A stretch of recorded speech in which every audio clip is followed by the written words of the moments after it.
Bu videoni aslo oxirigacha ko'rmang. Agar oxirigacha ko'radigan bo'lsangiz, aniq ozib ketasiz. Men ismim Barno Suleymanova, 9 yillik tajribaga ega oliy ma'lumotli shifokor dietologman. Hozirgi kungacha 32 mingdan ortiq insonlarni 5 kilogramdan 75 kilogramgacha sog'lom, sifatli, hech qanaqa cheklovlarsiz, mazali, yog'liqqina ovqatlanib turib ozishligiga sababchi bo'lib kelyapman.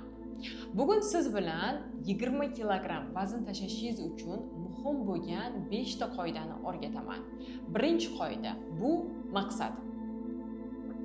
Har qanaqa ish qilar ekansiz, ozasizmi yoki o'zingizni shaxsiy hayotingizda qanaqadir ish qilasizmi, albatta maqsad qo'yib olishingiz kerak bo'ladi.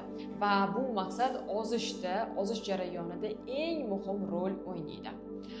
Ozishni boshlayotganingizda siz o'zingizga vaqti bilan nima uchun va bu maqsadga erishishingiz uchun nimalar qilishingiz kerakligini hammasini yozing.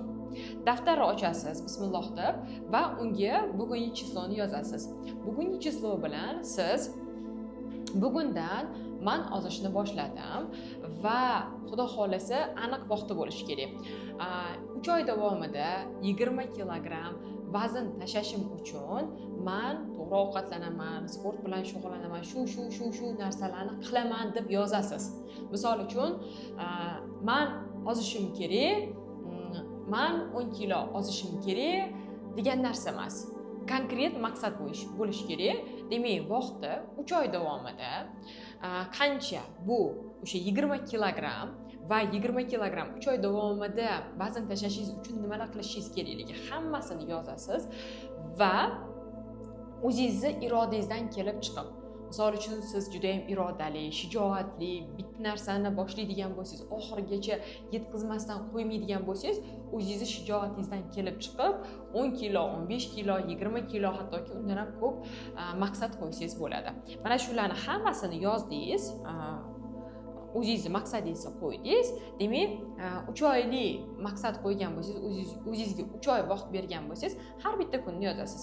Birinchi kun men shunaqalar qildim, shunaqa ovqatlandim. Ikkinchi kun, uchinchi kun, to'rtinchi kun har kunligingizni yozasiz. Har kunligingizni nimalar qilishingiz kerakligini yozasiz. Agar siz har kunlik vazifani qiladigan bo'lsangiz ham, o'sha oldingizga qo'ygan maqsad bilan albatta natijaga tezroq erishasiz.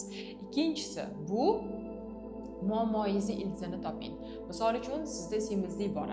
Semizlik o'z-o'zidan paydo bo'lmaydi. Semizlik bu kasallik va uni keltirib chiqarayotgan aniq sabab bor. Bu bo'lishi mumkin gormonlaringizdan, bu bo'lishi mumkin oshqozon ichak tizimidan va bu sizdagi semizlikni keltirib chiqarayotgan ildizini topish uchun albatta analiz topshirishingiz kerak bo'ladi. Analiz topshirasiz, kerak bo'lsa o'zingiz qilasiz va shundan keyin aniq bo'ladi. Sizni semizligingiz o'sha yetishmovchilikdanmi, gormonlaringiz o'zgarishidanmi? Aniq bo'ldi. Demak, sizdagi semizlik uchun siz ochlik qilishingiz yoki qiyin, qattiq cheklovlar bilan dieta qilishingiz shart bo'lmaydi. Muammoni ildizini topdik. 3-qoida mana shu aniqlab olgan muammoyimizga yechim berish, ya'ni lecheniya. Siz analiz topshirdingiz va analiz topshirganingizda semizligingizni keltirib chiqarayotgan muammo gormonlaringizdan bo'lishi mumkin. Bitta gormoningiz ko'tarilib ketgan, qaysidir gormoningiz tushib ketgan bo'lishi mumkin. Shu bittagina gormonlaringizni to'g'irlash orqali, ya'ni to'g'ri lecheniya bilan siz gormonlaringizni to'g'irlaysiz, gormonlaringiz to'g'irlanadi va semirish jarayoni to'xtaydi va moddalar almashinuvingiz tezlashgandan keyin ozish jarayoni juda tezlashib ketaveradi. 4-qoida. Semizlik o'z-o'zidan paydo bo'lib qolmaydi. Uni sababi hozirgi kunda gormonlaringizdagi o'zgarish bo'ladigan bo'lsa yoki ichaklaringizdagi, mana shu gormonlaringizni ham, mana shu ichaklaringizni ham siz nosog'lom turmush tarzi, noto'g'ri ovqatlanishingiz, palapartish ovqatlanish orqasidan gormonlaringiz buzilgan, ichaklaringizda muammolar bo'lyapti. Shu sababdan albatta ratsioningizni to'g'rilab olishingiz kerak. Ratsioningizdan hamma sun'iy mahsulotlarni olib tashlang. Sun'iy tushunib olishimiz kerak. Bizni tanamizga nima beradigan bo'lsak, nimani yeydigan bo'lsak, tanamizning xom ashyosi shundan iborat bo'ladi. Agar siz musor, kimyoviy, rangli, shakarli, sun'iy mahsulotlarni beradigan bo'lsangiz, demak tanangizning xom ashyosi shundan iborat bo'ladi va kuchli muammo, kasalliklarni olib keladi. Shu sababdan hamma sun'iy bo'lgan, zararli bo'lgan mahsulotlarni kamaytiramiz va barchasini tabiiy mahsulotdagi, foydali mahsulotlarga o'zgartiramiz. Va mazali, to'yimli, yog'liqqina, oqsilga boy ovqatlanish bilan siz juda ham tez natijaga erishasiz. Hattoki muammolaringizdan ham tezroq qutulasiz. Endi siz qanchalik to'g'ri ovqatlanasiz, siz qanchalik sog'lom turmush tarzidasiz, qanchalik siz lecheniyani to'g'ri qilyapsiz, buni bilish uchun albatta nazorat qilish kerak. Va eng asosiy 5-qoida ham bu nazorat. Agar siz kuchli nazoratda bo'ladigan bo'lsangiz, o'zingiz nazorat qiladigan bo'lsangiz zo'r. Misol uchun men o'zim nazorat qila olmayman. Meni tepamda albatta kimdir aytib turish kerak.